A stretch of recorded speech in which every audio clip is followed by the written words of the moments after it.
point is, ladies and gentlemen, that greed, for lack of a better word, is good. Welcome back to Harm. That line by the fictional Gordon Gekko epitomizes 1980s excess. And, of course, the real-life star from the go-go 1980s who flamed out most spectacularly was Michael Milken. Now a Boston Globe report links Romney to a business deal with Milken. It's the last of a triple hit of negative Bain stories in 3 major newspapers over just the last few days. Here's the fight sequence, if you will. First, the Washington Post dug deep into Bain's business, uncovering that Bain Capital was a pioneer in investing in companies that, get this, moved jobs overseas. Can't do worse than that in this environment. President Obama couldn't resist bringing this up in a Tampa campaign rally this Friday. Today it was reported in the Washington Post that the companies his firm owned were pioneers in the outsourcing of American jobs to places like China and India. We do not need an outsourcing pioneer in the Oval Office. We need a president who will fight for American jobs. We do not need an outsourcing pioneer in the Oval Office. That's getting personal. Next, the New York Times piled on with a report that Bain basically rigged its deals so that even when companies went broke, Bain profited. And today, Mitt's hometown paper, the Boston Globe, dug into Mitt's business deal with 1980s junk bond king Michael Milken. Just to remind you how notorious Milken was, here's part of a nightly newscast just before he went to prison. One of the richest men in the world, Michael Milken, pleaded guilty today to 6 criminal charges and agreed to pay the largest fine ever assessed against an individual. It marked the end of one of the wildest financial eras in American history.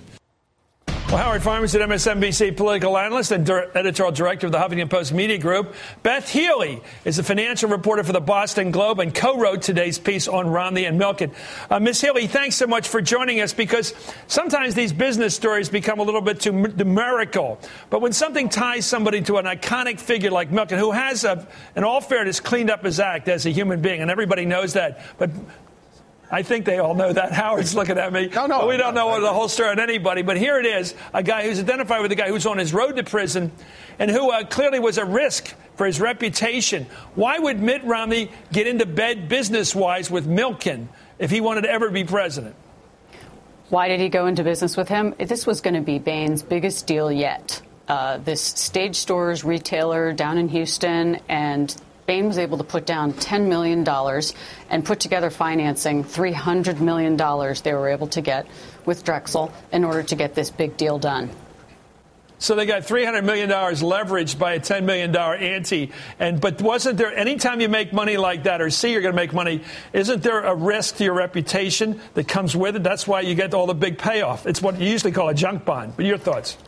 There is a risk to it. And, you know, Romney had been historically a very cautious guy. That was really his role at Bain since he started it in 1984, was to be very careful with the firm's money and investors' money. And this was a big departure. This was really saying, OK, in venture capital, you take a lot of risk with startups and you make a little bit of money. But with this type of deal, with a leveraged buyout, you could make a lot of money. Okay, let's get to why he would go for the big kill. Here's how a former employee involved with the Romney-Milken deal describes Mitt's rationale, his motive for getting in bed with the junk bond king.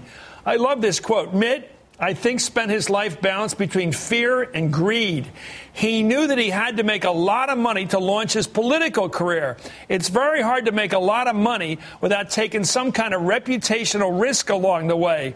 It's just hard to do. It doesn't mean you have to do anything illegal or immoral, but you often have to take reputational risk to make money. And the Boston Globe reports, so it was that Romney decided to rely on a man and a company in the thick of one of the most intensive investigations ever undertaken by the SEC. Howard, that is one of the great bites I've ever come across. A guy who just gives you just what you want to hear.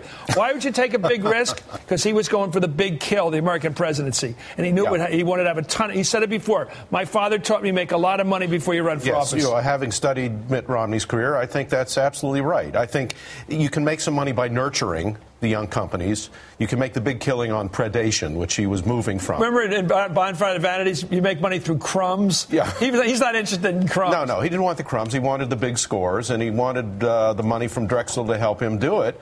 And I think it's utterly consistent with what Mitt Romney's lifelong game plan was. And he was willing to take the risks because of the big payoff. He wanted the big money, but he wanted the big money for an ultimate reason, which is to do what his dad couldn't do, which is to become president. Beth Healy, back to you again. In terms of Bain, what makes this a story that just keeps giving? It was your paper broke that story today. Congratulations for the Globe, of course. Thanks. And I mean that. And, of course, the Times is on this story. The Post was on it. The president paid a tribute to that, in fact, on Friday.